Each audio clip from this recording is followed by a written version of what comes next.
V Nemecku majú ľudia problém dopraviť sa tam, kam potrebujú. Vrcholí týždeň výstražných štrajkov v MHD.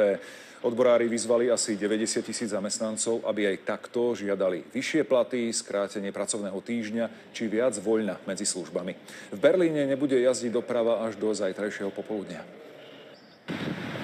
Okrem prímestskej rýchlodráhy S-Bahnu nejazdia v Berlíne električky, odstavené je aj metro a drvivá väčšina autobusov. Funguje len niekoľko liniek súkromných prepravcov. Situácia v podnikoch v mestskej hromadnej doprave je prakticky vo všetkých nemeckých mestách kritická.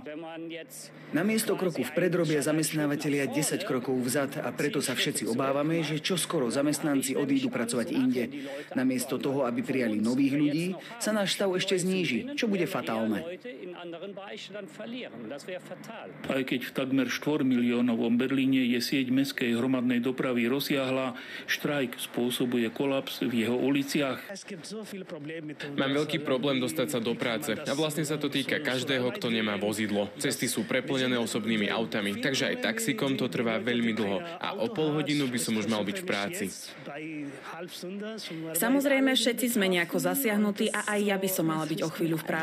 Zavolala som, že prídem neskôr. Myslím však, že štrajk je jediný prostriedok, ako presadiť zvýšenie platov.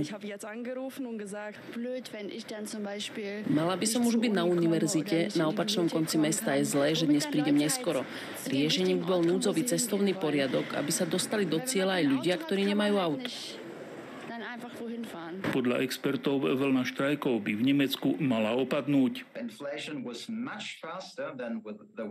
Inflácia rástla oveľa rýchlejšie ako mzdy a preto ju dobiehajú. Odbory sa snažia kompenzovať zvyšovanie cien požiadavkami na vyššie platy až v dvojcifernej úrovni, čo je pre Nemecko nezvyčajné.